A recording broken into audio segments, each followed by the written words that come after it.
Like my demonstration, I want you guys. Alright. Is that a fucking 320?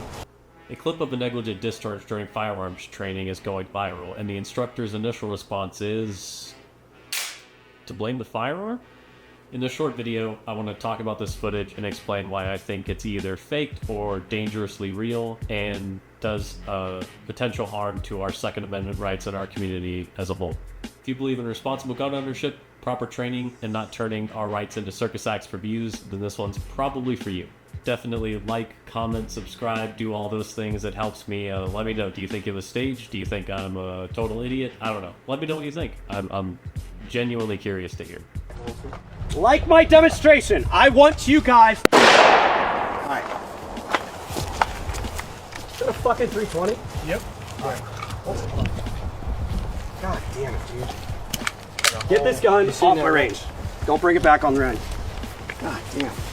So a negligent discharge happens on a range, and the instructor's immediate response is to blame the firearm. He doesn't stop, say, ceasefire, is everyone okay? What's going on? Just immediately says, get that gun off of my range. Whether it was faked or just reckless, either way, I think that this kind of content and this kind of reactionary stuff hurts the Second Amendment community as a whole. Well, this clip has been circulating on Instagram. It certainly hit my feed this morning. And I had a different reaction than it seemed to some of the comments. It seemed like some of them agreed with me, some of them didn't. I left a comment myself, but I thought I'd make this video, kind of talk about why I think that this is not good for the Second Amendment or the Second Amendment community, and why I think we could do better as a whole. Myself included. So let's break this down. A negligent discharge happens during a training moment, and what does the instructor do? He doesn't halt the line, he doesn't ask if everyone's okay, he just immediately knows somehow what firearm and exactly what to blame, clears it, says, get it off my range, and that's the end of the video. Alright. Is that a fucking 320? In my opinion, that's not how a responsible instructor or firearms owner should act. It should have been a teaching and training moment of like, hey, what's going on? Is everyone okay? Sometimes this happens. Identify the problem.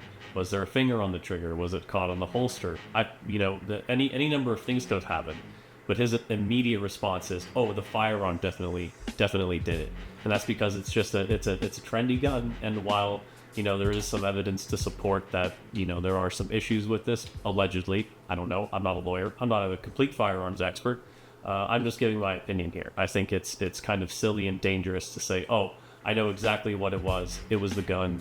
And he's just, kind of showing off for the cameras instead of being a good instructor, a safe and responsible instructor, in my opinion. There's two ways to interpret this video. It was either staged for views.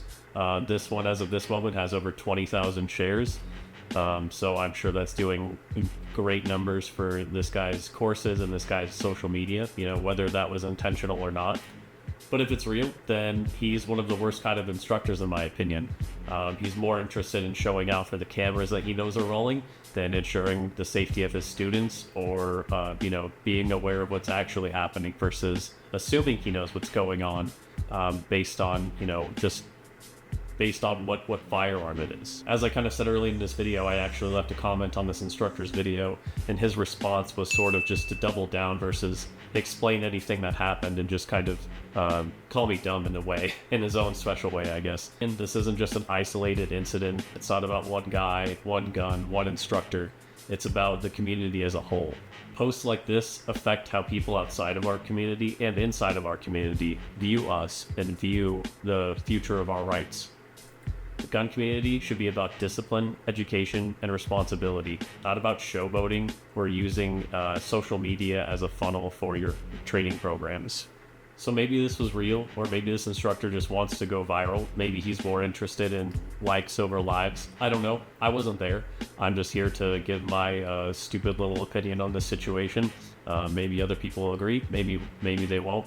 I'm interested to know what you think down in the comments. I can be a little over analytical about things, and that's just how I am. So tell me how stupid I am in the comments. Just think it's important to be mindful of how we represent ourselves on and off the range, because when you have a platform as large as Achilles heel tactical, it's going to be seen by people who are going to like us and who are going to criticize us. And so if there are people within our community criticizing you for something, the people outside of our community are going to raise hell over it and use it as an excuse to take away more of our rights, because they view us as irresponsible from the very top. I mean, you're an instructor. You should be the most responsible person and the most tactful, not responding emotionally and telling people how stupid they are because they want to know why you weren't more interested in the safety of your students. So that's it for this one, guys. If you want to see more, let me know by liking, subscribing, etc. If you don't want to see more, then also let me know in the comments. That helps me as well. So thanks. More to come for sure.